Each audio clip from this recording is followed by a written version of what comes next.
सरकार की सबसे ज्यादा फायदा, योजनाओं का सबसे ज्यादा फायदा जो कम्युनिटी उठाती है वही सरकार का सबसे ज्यादा विरोध करता है। ये आप लिख के ले लो। यहाँ मीडिया में मेरी बातों को हर कोई काट सकता है कि भैया अंधभक्त हो, मोदी भक्त हो। नहीं, एक जेंटलमैन की तरह बात करो। आप खुद अपने ईमान से पूछो कि आप क्या गवर्नमेंट को वोट देते हो, और वोट नहीं देते हो। मैं तो किसी लाइन में नहीं लगता। आप गमछा बांध बांध के मुंह में चावल गेहूं ले लेते हो और उसके बाद आते हो मोदी ने देश बेच दिया। अब एक बात बताओ, अब एक और चीज बताओ। लोग बोलता है डिजिटल इंडिया, क्या क्या हुआ? कुछ टाइम पहले पी चिदम्बरम हंस रहे थे कि डिजिटल इंडिया से क्या होगा भैया, हम तो कोई 1 रुपया का मिर्ची, आज मैं बताऊं 1 रुपया तो चलो 0.05 रुपया का भी कुछ पेमेंट कर सकते हो आप। और एक इसमें देखो, और डिजिटल युग का एक देखो, आज इतना डिजिटलाइजेशन हुआ है तभी तो आप हर जगह यूट्यूब फोन को लेकर अपना जहर उगल रहे हो, देश के बारे में अच्छा बोल रहे हो। तो देश के लोगों का हाल क्या हो गया है? जियो का सिम ले लो, अंबानी के कंपनी का मोबाइल ले लो, लाइव आ जाओ, अंबानी चोर है, मोदी चोर है। ये है हिपोक्रेसी देश की, ये है। आप विरोध करना है करो। लोग यही पूछ रहे हैं, राहुल गांधी से लेके तमाम जितनी विपक्षी पार्टियां हो गए, जितने बड़े बड़े नेता हो गए, उनकी जुबान पे एक ही सवाल है, मोदी सरकार को एक ही बात पे घेर रहे हैं, महंगाई और बेरोजगारी, और तीसरा ये मुद्दा है कि देश को मोदी ने बेच दिया। मैं तो पूछता हूं, किसी को बुलाओ, क्या बेचा?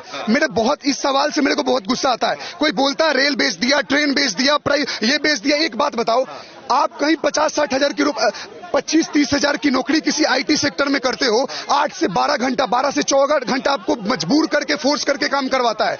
और आप कहीं गवर्नमेंट में, लोगों का इंटेंशन देखो, गवर्नमेंट नौकरी इसलिए नहीं चाहिए कि हमको देश के लिए कुछ प्रोग्रेसिव या बहुत अपना आउटपुट देना है।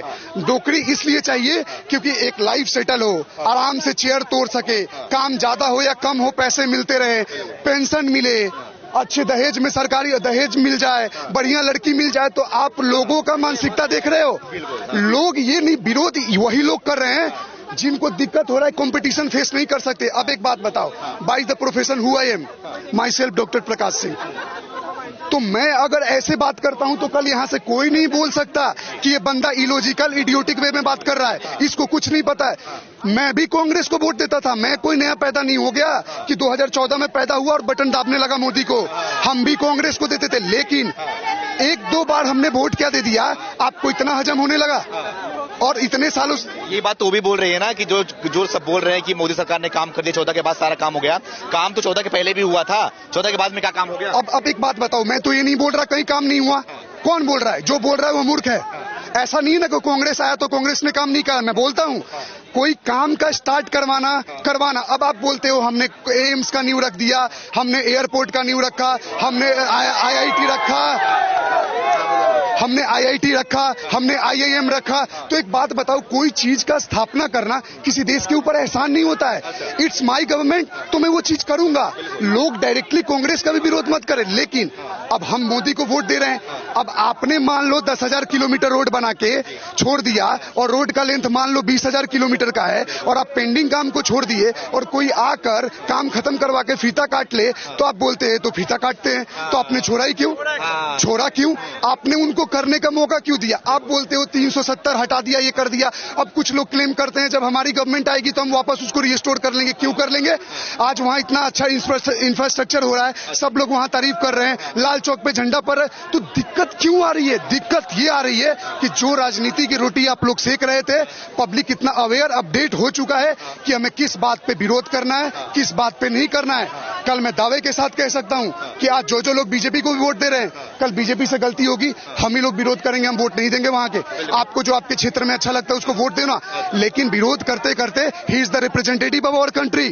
वो 140 करोड़ देशवासियों का नेता है। आप उसको तू तरा मां बहन गाली देकर अनपढ़ गंवार बोल के आप विरोध नहीं कर सकते। अगर आप विरोध करोगे तो हम आपसे 10 गुना ज्यादा आपका विरोध करेंगे। अच्छा जी।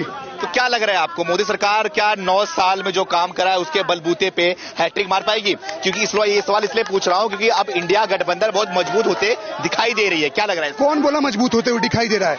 आप इस पार्टियां, बड़े बड़े नेता, बड़े बड़े मुख्यमंत्री। एक मेरे सवाल का जवाब दो। दिल्ली ऑर्डिनेंस बिल लाया गया था जिसमें वो IAS IPS ऑफिसरों को तबादला के लिए अरविंद केजरीवाल ने सारी पार्टियों को एक मिलाया। वहां तो उनको वहां बहुमत नहीं मिला। आप किस गठबंधन की बात कर रहे हो? आप किसी स्टेट में, अब एक देखो, कम्युनिस्ट स्टेट है वहां का केरला, कम्युनिस्ट स्टेट में आपका कांग्रेस का नहीं बनता है। यहाँ पे TMC है, TMC कांग्रेस का नहीं बनता है। तो खुद अपने अपने स्टेटों में तो आप लोगों की बनती नहीं है और आप क्लेम कर रहे हो that we are united form of India.